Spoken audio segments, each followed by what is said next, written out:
Here, you're ready for your dose of reality.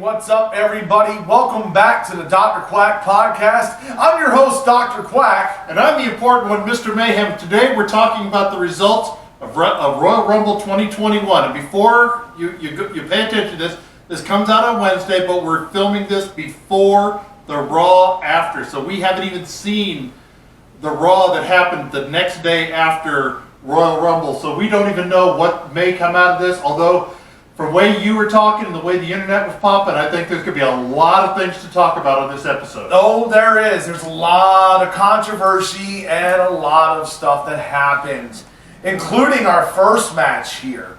Are we talking pre-show or are we going right into the first match? We're going right into the first match. Because, I'm just going to give you the quick notes on the pre-show. Nia Jax, Shayna Baszler ended up beating Charlotte Flair and Asuka for the tag team titles. Right, and we've been keeping track of scores. We did not even discuss this one in our preview of it, so nobody got any points. We both knew it was going to happen. It was very predictable. Yeah, it wasn't shocking at all. But let me get to the big first match here. All right. The real deal, because you had Goldberg against Drew McIntyre. Yes, Drew McIntyre retained the title in a very short, typical Goldberg, Brock Lesnar.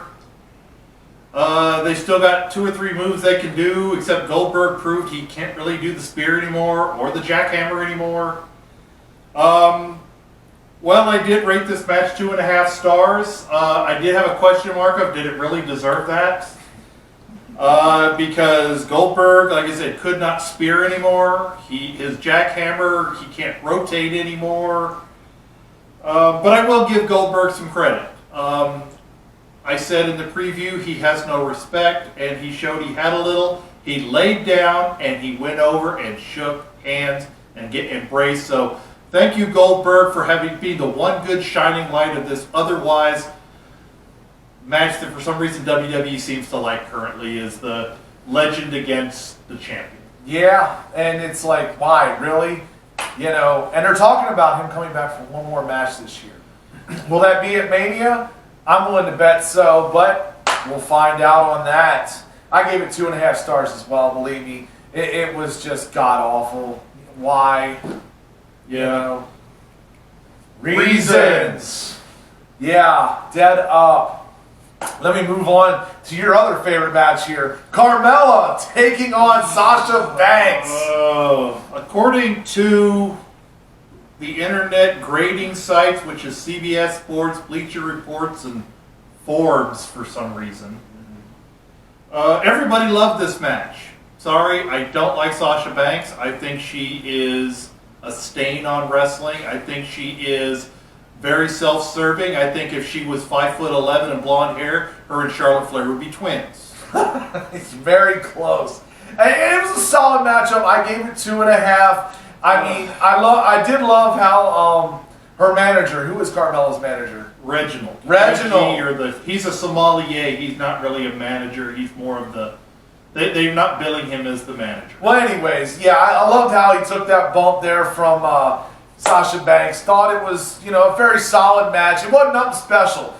This whole pay-per-view, in my opinion, was pretty much like a bland chicken. It was no seasoning on it. Well, and since he's trying to run away from the fact that he only got 1 point on this whole thing. I got 2, actually. 2, excuse me. Yes. I got a point for Drew McIntyre being correct, but he picked Goldberg, so I gained 1 extra point there.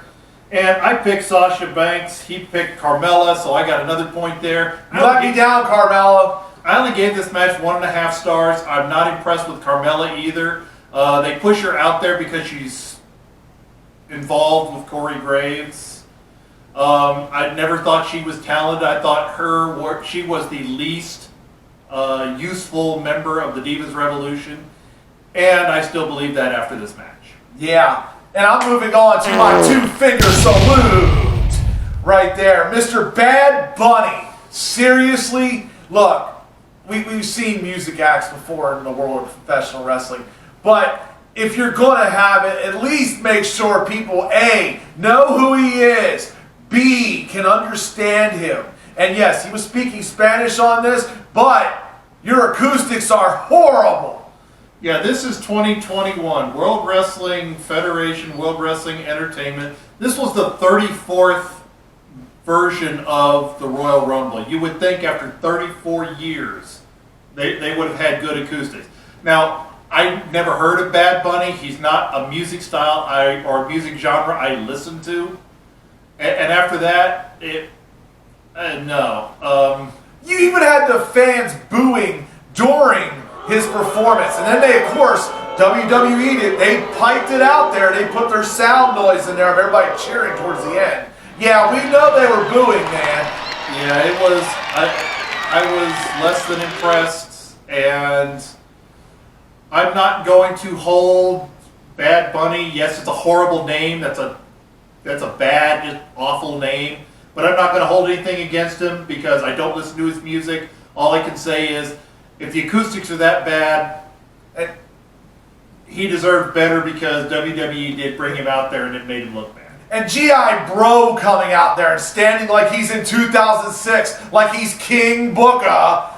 I'm sorry, dude, you're past your prime. You're a Hall of Famer, that's great. Do you really need a song in the middle of this pay-per-view? Seriously? Why? Reasons! Oh my God, let me tell you, that it ain't that I'm mad because of a lot of the picks I lost. It's I'm mad because this pay-per-view was crap. And CG, can you get rid of the CG of entrances coming down? This is not a video game. This is supposed to be reality.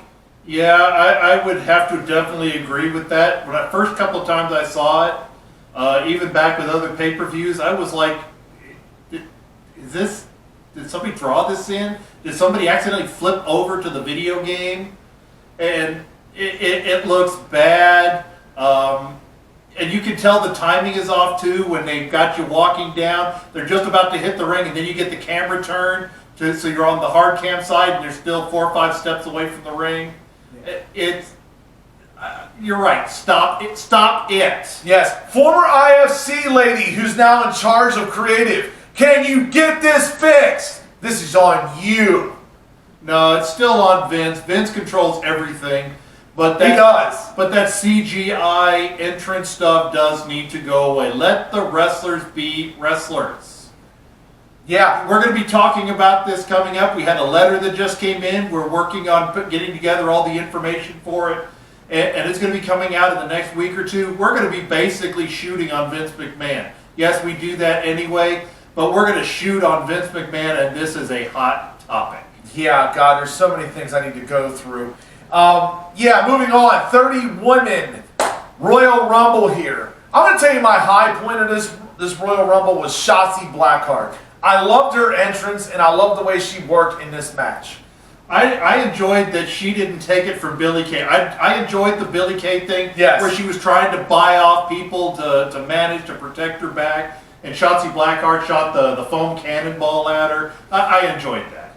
But what I liked about this, and I'm going to say this both with the men's and the women's Rumble, the knock on the 2020 Royal Rumble was the men's you created a star in Drew McIntyre. The women's you used somebody who was already a well-established main eventer in Charlotte Flair. This year the roles flipped and you had an established Hall of Famer win for the men, and you made a star of the women. Can we have a star for both, please? Yeah. There is actually controversies. I'm going to show you right here. Yeah, you're going to see it. Bianca Belair did win the Royal Rumble, but you seen both of her feet are right on the ground. Let me tell you, yeah, there's going to be some controversy. I'm waiting for tonight because I want to see if they're going to allow her to go to WrestleMania or will somebody else. Yeah, well, before that, I want to get into the You Smell Month. This is something, the 24/7 title, it's kind of fun. It's supposed to be fun. It's supposed to be, you know, a little levity, a little tension breaker.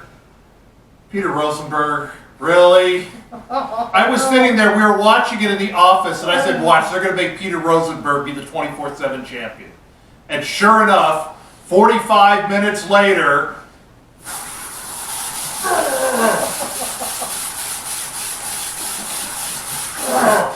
You missed the spot over there too, by the way. You did. You missed the spot. Oh, I see Rosenberg right yes, there. Yes. God. Oh.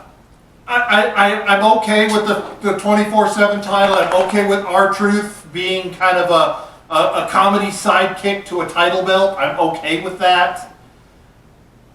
Peter Rosenberg, come on, that guy is the WWF's version of fucking Fat Boy. Yeah. Excuse me for cussing.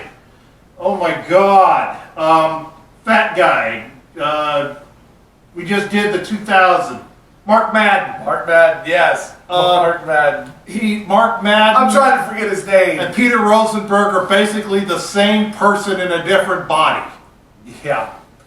And yeah. Well, we're going to go from that to this here because I got another gripe. yeah. So well, you got one right here because you picked Charlotte Flair as your dark horse. Yes. And she was in the Final Four. And my dark horse Rhea Ripley was in the Final Four. But I still think Shayna Baszler put on a good showing. I'm also annoyed at this one, although this was the better of the two pay-per-views. They had to bring back way too many legends instead of... Yes. There's been a big argument for the last 20 years or so of not building stars. You have 3 leagues, and you had to bring back Jillian Hall and Victoria and... Mickey James, Tori Wilson. To fill out the ranks instead of using all NXT and Raw and SmackDown and even Performance Center people if you needed to fill a role. And I know we're just podcast people. We're just people that are venting our opinion. We don't work for the E, right? Well, Mustafa Ali, you know, current WWE superstar, decided to read this.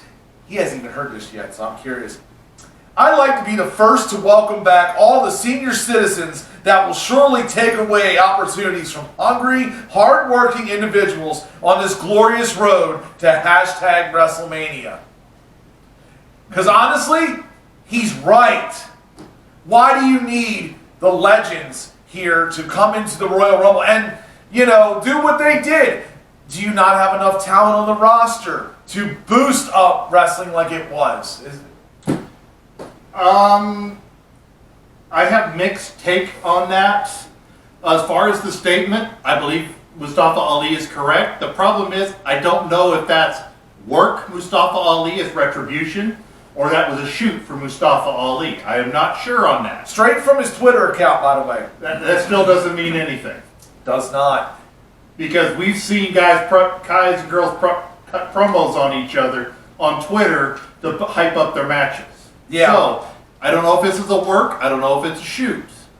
But Mustafa Ali is not wrong. And it's something I've even said way back to Brock Lesnar days. Yes, Brock Lesnar pops the ratings for a week or two here and there, but stop it. Build new talent. And this is where I brought up before. The death of WCW has affected 20 years, 30 years down the road. Vince McMahon needs real competition, not AEW, real competition to force him to make stars, homegrown stars. Because right now, he can pick and choose, and if he destroys you or screws up, there's no punishment system for screwing up.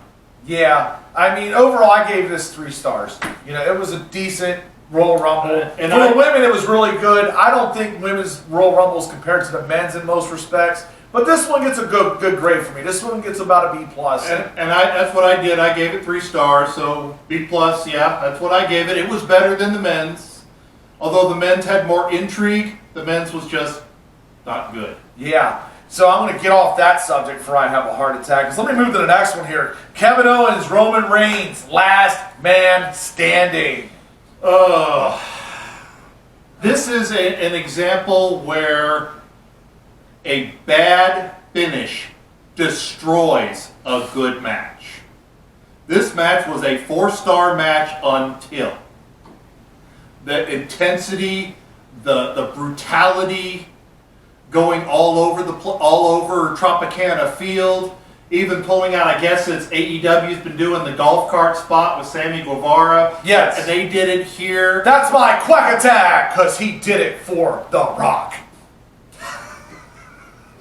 No, stop that. Just because they're related. By the way, if you didn't know that, we're talking about Rikishi when Rikishi supposedly ran over Stone Cold, and it was finally discovered that it was Rikishi. His response was, "I did it for The Rock." Yeah, so that's why that reference is there. So, but anyway, this match was intensity personified.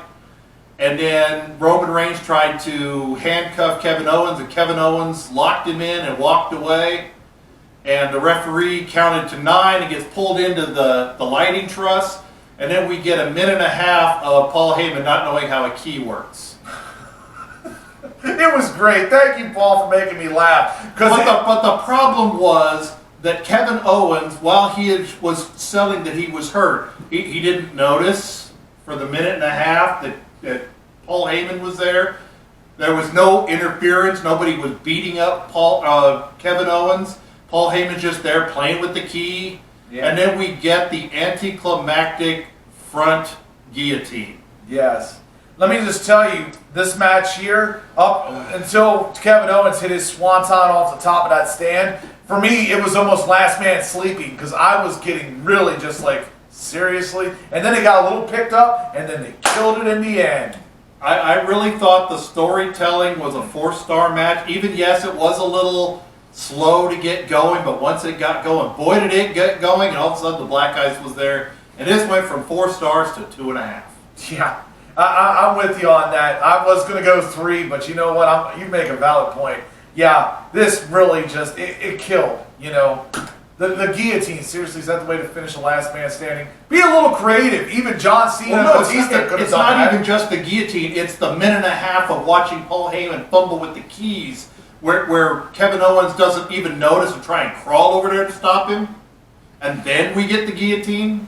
No. Just that whole part there just killed this whole match. Yeah. Best part of the match, in my opinion, was Greg Hamilton. He always does a great job, and he did a great job announcing Sunday night. I'm just going to give that out to him. There you go. You know, but moving on here, the Men's Rumble, the main event.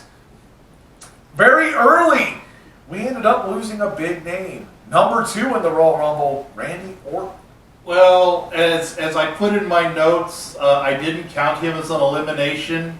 I was keeping track of who came in what order, who they were eliminated by, and where they were eliminated. Randy Orton, if he was really hurt, would have been out number 2. They did a really good job. They got the good camera angles. He worked a couple of workers, and we thought he was legitimately hurt. Yeah. Because, I mean, you saw the way the knee was, just my medical knowledge, it definitely looked like something happened. They may have fixed him. They may have shot something into him, right into the knee. Don't know. Yeah, but it was the way he came back, it was a little too planned. Yeah.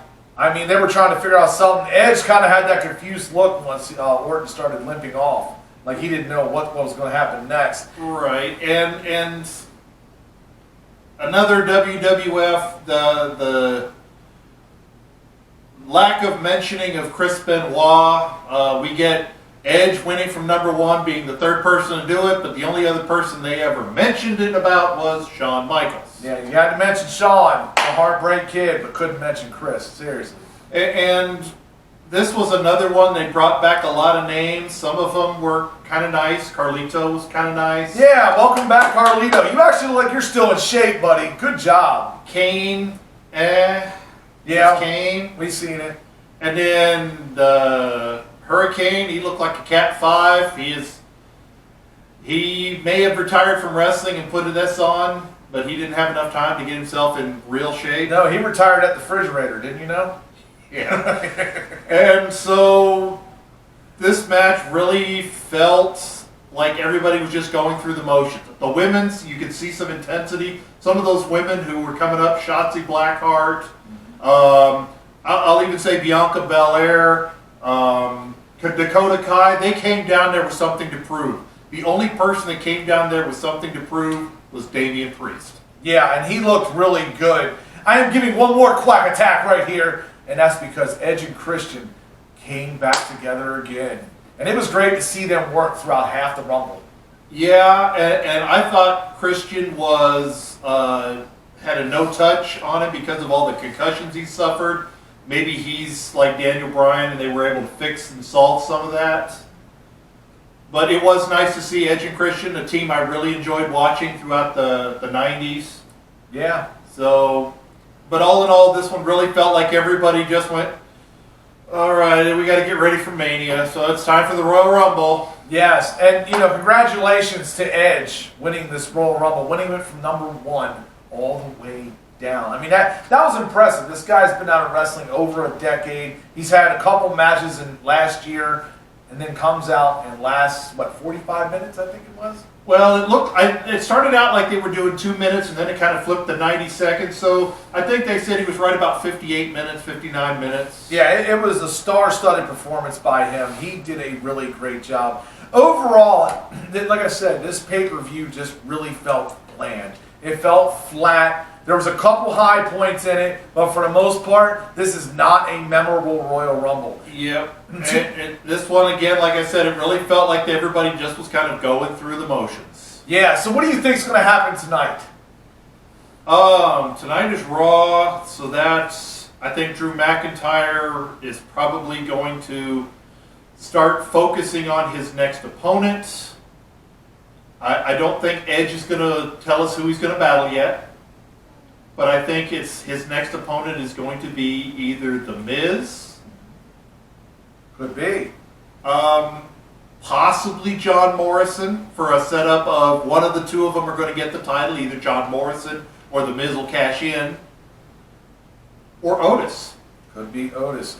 Big thing I'm looking forward to tonight, I want to see what they actually do with the Women's Rumble. I want to see if Rhea Ripley gets involved since she was the last one in there with Bianca Belair. But that'd be SmackDown. Could be Raw. Never know because she's the winner of the Rumble. She could choose which show she wants to go. I think Bianca is going to stay SmackDown. I think she'll go for Sasha Banks. Yeah, I wouldn't go after Asuka. I think Charlotte Flair, Becky Lynch, or the both of them will be going after Asuka. Yeah, it's going to be interesting tonight. Make sure you tune in. You probably have already seen that on Monday, but make sure you check out Friday on SmackDown. I'm curious what's going on. I'm your host, Dr. Quack. And I'm the important one, Mr. Mayhem. And check us out. Check us out on Thursday when we come out with our WrestleMania 5 as we continue our road to WrestleMania. Thank you for tuning in, and I'm out.